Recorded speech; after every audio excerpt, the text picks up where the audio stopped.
आज का टॉपिक है पार्टिसिपल्स। पार्टिसिपल वर्ब और एडजेक्टिव दोनों का कार्य करता है, इसलिए इसे वर्बल एडजेक्टिव भी कहा जाता है। पार्टिसिपल तीन प्रकार के होते हैं: प्रेजेंट पार्टिसिपल, पास्ट पार्टिसिपल और परफेक्ट पार्टिसिपल। और इसकी पहचान होती है करते हुए, करके, कर रहे, हुआ, हुई, हुए, वाला, वाली, वाले। ये सभी शब्द पार्टिसिपल के अंदर सेंटेंसेस में आते हैं। अब देखेंगे हम सबसे पहला प्रेजेंट पार्टिसिपल। इसका स्ट्रक्चर होता है वर्ब के साथ आईएनजी। ये पार्टिसिपल में प्रयोग किया जाता है। अब हम देखते हैं एक एग्जांपल। मैंने एक आदमी को सड़क पर जाते हुए देखा। I saw a man going on the road। दूसरा एग्जांपल, शेर को देखकर वह भाग गया। Seeing the lion, he ran away। नया एग्जांपल, मैंने उसे जाते हुए देखा। I saw him going। दूसरा एग्जांपल, मैंने उसे खाते हुए देखा। I saw him eating। नया एग्जांपल, मेरा मुस्कुराता हुआ चेहरा है। I have a smiling face। नया एग्जांपल, उसने दौड़ते हुए घोड़े को देखा। I saw a running horse। Friends, यहां पर आपको ध्यान देना है कि इस सेंटेंस में घोड़ा दौड़ रहा है, इंसान नहीं दौड़ रहा। अब देखिए अगला एग्जांपल, मैंने उसे पैसे चुराते हुए पकड़ा। I caught him stealing money। मैंने उसे पैसे चुराते हुए पकड़ा।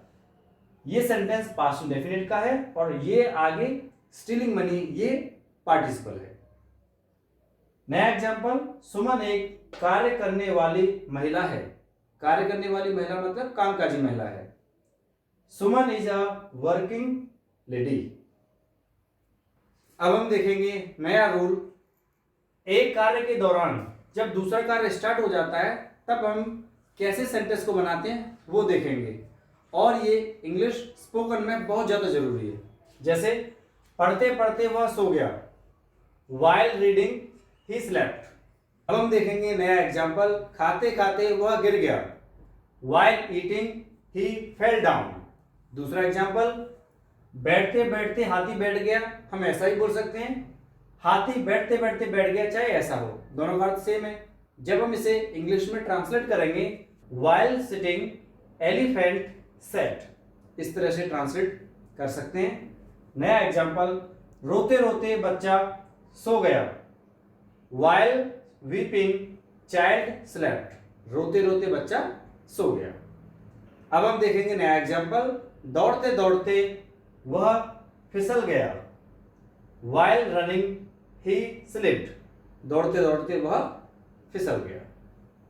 आपको ये अच्छी तरह समझ में आ गया होगा।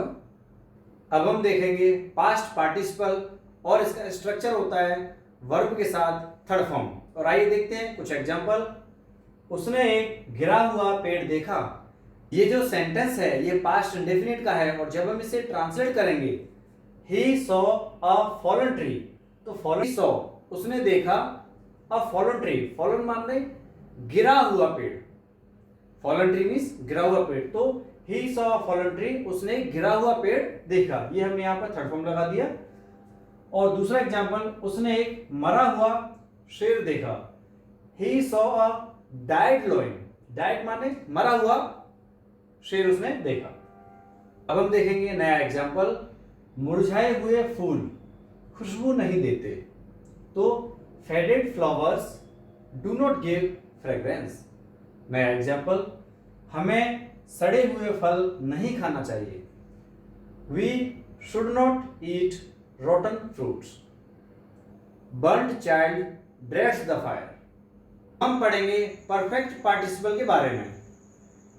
एक कार्य पूरा होने के बाद दूसरा कार्य स्टार्ट होता है, तब उसे परफेक्ट पार्टिसिपल कहा जाता है, और इसका स्ट्रक्चर है हैविंग के बाद वर्ब का third form.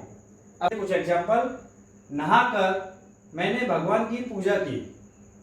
Having taken bath I worshipped to God. दोबारा देखेंगे, having taken bath I worshipped to God. नहाकर मैंने भगवान की पूजा की। अब हम देखेंगे दूसरा एग्जाम्पल। होमवर्क करके वह स्कूल गया। Having completed homework he went to school. अब देखते हैं अगला एग्जाम्पल। मुंबई जाकर उसे एक अच्छी नौकरी मिल गई।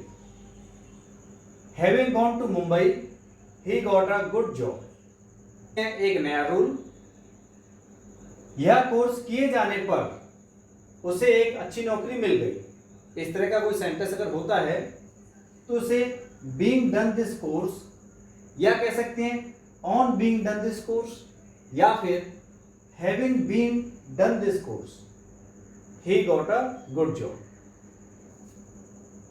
अब हम देखेंगे लास्ट एग्जाम्पल। पीटे जाने पर वह रोने लगा। जब इसे हम ट्रांसलेट करेंगे, बीइंग बीटन बोल सकते हैं, ऑन बीइंग बीटन बोल सकते हैं, हैविंग बीन बीटन बोल सकते हैं, और आगे का भाग ही बिगेन टू वीप, मतलब being beaten he began to weep, पीटे जाने पर वह रोने लगा। मैं आपको एक रूल बताना चाहूंगा कि अगर आपका पार्टिसिपल वर्ब पैसिव वॉइस में होता है तो आप बीइंग का प्रयोग करेंगे, हैविंग का प्रयोग वहां पर नहीं किया जाता है। और अगर किसी कारणवश आपको लगता है कि यह हैविंग का प्रयोग जरूरी है तो हैविंग के साथ आपको बीन लगाने की जरूरत होगी, मतलब आपको बीन लगाना पड़ेगा। उम्मीद है आपको ये सेंटेंसेस अच्छी तरह समझ में आ गए होंगे, और अगर किसी भी प्रकार का डाउट अगर आपको होता है तो आप मुझे कमेंट बॉक्स में लिखकर सेंड कर सकते हैं।